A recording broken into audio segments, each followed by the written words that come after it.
So you want to skate forward faster and have a better, more efficient stride. Well, I'm going to tell you 3 things to do, and then also why you probably don't want to actually even learn this at the end. But first, I'm going to tell you how to do this. And I'm going to tell you how to do this in a really counterintuitive way, in a way that most coaches don't tell you.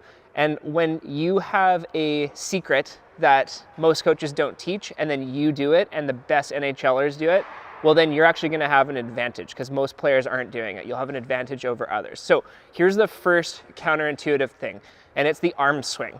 So most coaches teach a forward arm swing, and that is fine because if you look with a runner, when a runner is running, they're upright with their body. So it looks like their arms are swinging forward. If we ask ourselves why a hockey player swings their arms side to side, what we see is as they bend over, the shoulders that were rotating forward now start to actually lead to a more sideways motion. And when we skate, we bend forward at the waist. Just look at McDavid, just look at McKinnon, they tend to be bent forward at the waist. So as that quote unquote forward arm swing that you see with runners starts to tilt forward, those arms start to move a bit more laterally, and they come, as you come up, they start to move a bit more forward to back. So the first step is actually to go from skating forward with a forward arm swing, which is kind of unnatural, to a side to side arm swing. So instead of going from this to actually this. Now you don't actually have to believe me on this. All you have to do is just watch the fastest skaters and watch which direction their arms go. And then also explore the movement yourself to see what feels most natural. Does it feel most natural to have a forward and back arm swing or a side to side arm swing? So, okay, now why am I talking about arm swing? Is it just to upset everyone in the YouTube comments? No, I know it's gonna do that, but no, that's not why.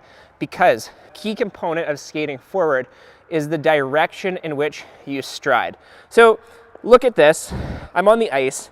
If I try to push directly back, what ends up happening is I just slip, I don't go very fast. So what I need to do in order to get speed is I need to turn, dig my edge in, and then push. Now this assumes that as I continue pushing directly backwards, so if I keep pushing directly back like this, I can keep doing that at speed. I can't. Skating is like being in a sailboat where you actually want to have lateral force leading to your linear force. So what's going to happen is I'm not going to be pushing directly behind me all the way as I skate. That's hard to do.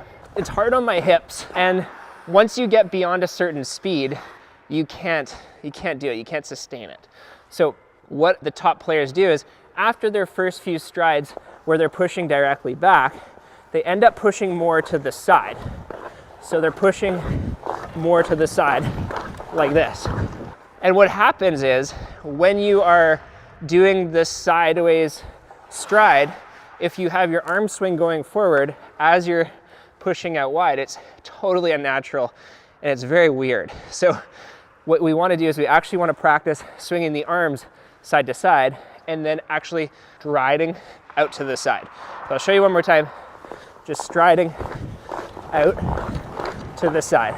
So those are the 2 things, the forward arm swing switching to side, and then the lateral push, that if you just make those really simple adjustments, it's gonna make your stride more mechanically efficient, easier, and faster without extra effort. The other part of it is how do you make this stride game translatable?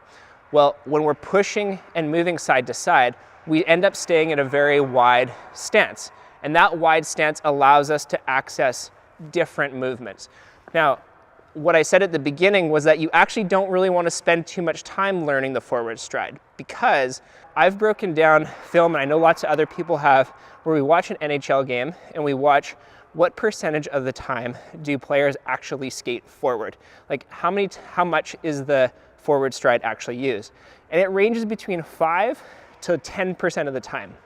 So it's a huge problem when players and coaches spend 80, 90% of their time on the forward stride, when it's actually only 5 to 10% of the game. What we teach with downhill skating is the other 95%. Hint, hint, that's what the downhill skating free training is for, which you can sign up for.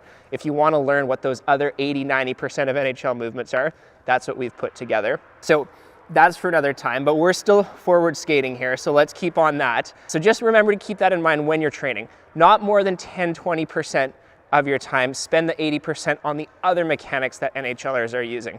So going back to it, why does this stride side to side with the arms and stride side to side with the legs make you more efficient in game? Well, it allows you to access new movements. Now, the other part of it that allows you to access new movements is no longer going from a push, so no longer pushing, and turning a bit more into a rotation. Here's what I mean. Most power skating coaches, they teach that you go down here, low, and then you push. You drive off that back leg. Not a problem. However, it's not as efficient as it could be. What the top players do, like let's think of a McDavid or a McKinnon, is they actually rotate to stride. So each step is like a rotation, okay? So a way that you can learn this is by doing the 10 and 2. So the 10 and 2 is this mechanic here. That's just going around in a circle like this. And we see Makar do this really well. We see lots of players do this really well today now. But using this in a linear way like this, 10 and 2 here, ends up teaching the mechanics that we want, which is a rotation of the body more so than a linear stride and push. So a way that you can actually develop a more efficient stride, and I don't want to overcomplicate this in this video. If you want to go deeper, you know what to do. There's the downhill skating course. But in this video, the main thing that you can do to start to feel more free and turn your stride from less of a push to more of a rotation is just practicing a 10 and 2. So practice, instead of striding with a push, practice a 10 and 2 as your first step. So actually doing a rotation on your first step. So it's just a 10 and 2 to rotate. Then you can string that into multiple strides. So I go 10 and 2, 10 and 2, 10 and 2. And so I'm stringing together multiple rotation strides instead of a push stride. So you don't have to believe me on any of this, by the way. You can just test this out for yourself and notice if you can get the same amount of speed with less effort through a rotation, or if a push is more efficient. Test it out yourself. So get into the comments, feel free to blow me up, but then also get on the ice and test it out yourself to see if it actually works. If it doesn't work and I'm wrong, come back, let us know.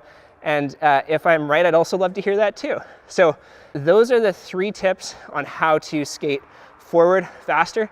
Like I said, that is only 10, maybe 5% of the game sometimes. If you want to learn the other 80, 90, 95% of the mechanics that the NHLers are doing, that is covered in the downhill skating free training. And if you want to unlock those mechanics, I'd love to see you there. Sign up on wherever the link is, and we'll really transform your game when we get to those mechanics. So we'll see you then. Thanks for watching.